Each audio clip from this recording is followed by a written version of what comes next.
Wow. We made it to this point, fellas. Long season. Wish River was here. Went by fast. 4 teams are remaining. 4 teams. The Wolves, the Mavericks, the Pacers, the Celtics. You don't want to just get the Celtics and the Pacers out the way, save the main event. No, it's for fine. last. It's fine. Put the main event last. You really want to? I don't care. I'm very intrigued on who you're taking, though. You've been that's hyping why. this up. That's why you put it last. It's been all the social medias. Oh my the picks God. coming tomorrow. Tune into the podcast. I still have no idea who I'm choosing. I'm giving you a whole next segment to decide. Let's just go with the easy conversation. Let's talk about the Pacers and Celtics real quick. I say that because, again, this is the series that I do have the easiest time making a prediction, and it is going to be the Boston Celtics for me.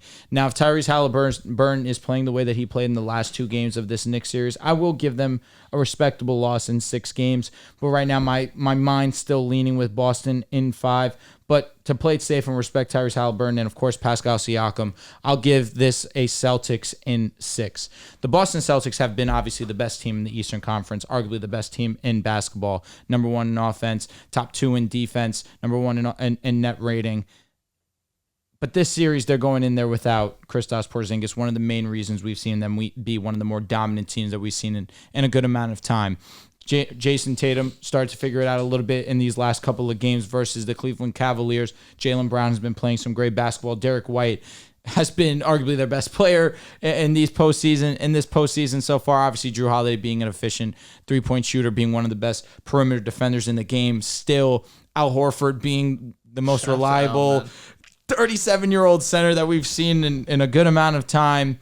This Boston Celtics team is coached by Joe Mazzulla, who has proven to be he has proven this season that he is one of the better coaches in the league. I give him a lot of credit. Payton Pritchard has been great off the bench for them, obviously. I just think that they are too much. They have too much firepower offensively and defensively. They do match up well with the Pacers, but let's not slight the Pacers. We've seen Nembhard, we've seen Naismith, Pascal Siakam obviously has been great for them. Miles Turner was awesome this season. TJ McConnell as arguably the best backup point guard in the NBA playoffs this season. He's been playing excellent. There's been moments where some people argue, should he be the point guard? That's how much Tyrese struggled early on in this Knicks series, but Tyrese answered the call in Game 6 and Game 7. So this team obviously has earned a right to be here to a certain degree. Rick Carlisle has been a great coach, but I just look at the Boston Celtics and I just think that they're just the better, more well-rounded team. So I will be going with Boston in 6 games. If the Heat beat the Celtics last year, why can't the Pacers do it this year? All right, pick them. 8-seeded team. Pick them. Beating the Boston Celtics. It wasn't supposed to happen last year. Agreed. This year, maybe something similar can happen. Last 4 matchups, the Pacers and Celtics are 2-2. Average margin of victory of 6 points. When the games mattered the most, what happened? You remember what happened? When was the last time we played? Was it like December? I think it was January 30th. I would say we haven't played them in a minute. In-season tournament, chips on the line. They smoked us. For the regular season prize. They smoked us. Pacers came out on top in that ugly, hideous Indiana court. Yeah, fuck. There's a chance. Listen, no Kristaps Porzingis for games 1 and game 2, most likely. First in points per game in the playoffs, first in field goal percentage, first in 3-point percentage, first in assists per game, over 6 more than second place. This is going to be a tough offense to guard for Boston. The key for them is to keep this a half-court game. When you are running in transition, you are playing into the hand of how Indiana likes to play. For sure. I think with the Pacers, I struggle to see how they're going to match up defensively consistently. But I think after looking at it, I don't think it's too bad. You have Nembhard on Derek White. You have Siakam on Jason Tatum. You have Naismith on Jaylen Brown. You have Miles Turner on Al Horford. I don't think they match up terribly against you guys. But then it's Tyrese Halliburton. Who's he guarding? Probably Drew Holiday. But Tyrese is the one that Joe Mazzulla is going to try to pick on. He's going to try to abuse, get him into a lot of actions because he's the biggest liability defensively in this lineup. But listen, I think the Pacers have some advantages. They have a bench advantage with McConnell, Obi, Isaiah Jackson, Ben Shepherd as rookies play really well. I got the Celtics in 6, but the Pacers, I ain't going to count them out. No, I don't think the Pacers could be counted out. Great reveal. I think there's basically two different ways. I think Joel and I are kind of gonna have this because I also think the Celtics win this in probably 6 games. I'm teetering between 5 and 6. 7. One way you could say is how Joel just kind of put it, like they match up well. You do player X to player Y. They match up. There's no real liabilities. Of course, Halliburton's gonna get involved, and then the reveal comes Celtics in 6. Mine's gonna be a bit different. I think the Pacers are going to find ways to annoy the Boston Celtics. Getting now in transition, I think Boston has a tendency to sometimes be slow, sometimes be sluggish on both sides of the ball. Either it's offense in that fourth quarter where they're slowly taking the ball up or letting guys get behind them.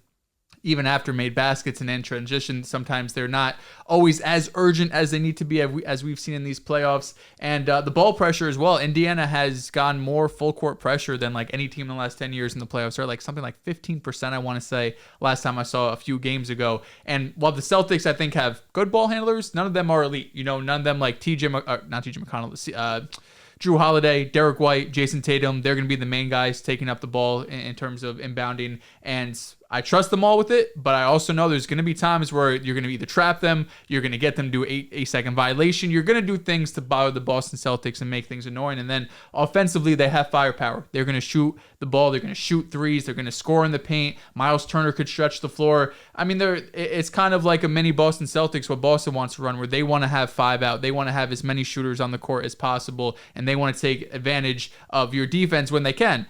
The issue is Boston doesn't really have any huge disadvantages on defense. I think the one area you could probably expose them is trying to get Al Horford in pick and roll. Yep. If he's going to play a lot of drop like we saw against Cleveland, Halliburton's going to have a lot of chances to get open looks from 3. But other than that, I'm interested to see how Missoula is going to match up. I think there's a world where Drew Holiday starts on Pascal Siakam. I think you could see Tatum on Siakam potentially. I don't know if it's going to be Derek White or Jaylen Brown on Tyrese Halliburton. My guess is Jaylen Brown just because he's a bit bigger and he's kind of been wanting to take that responsibility. But I think the Pacers, they're going to make games annoying, and everyone's going to be like, oh, how can you possibly lose a game? They're a formidable team. They think they give us the most tough matchup out of anyone we played so far.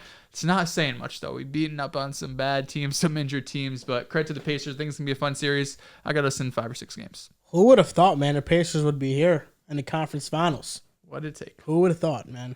Let me ask you a question. Shout out to Toronto.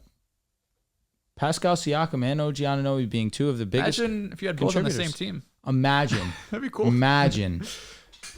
Guy like Fred running the point, maybe? Yo, that's not a bad idea either. Imagine you had a Rookie of the Year also on your team who also made an All-Star team. Damn. And Scotty Barnes on that squad also. I'm going to go home and do that in 2K. Shit, man. That team would probably win games. We'll go home and do that in 2K. Yo, you actually had one of the all-time quotes with... When we were on you dropped Wilt numbers with that one.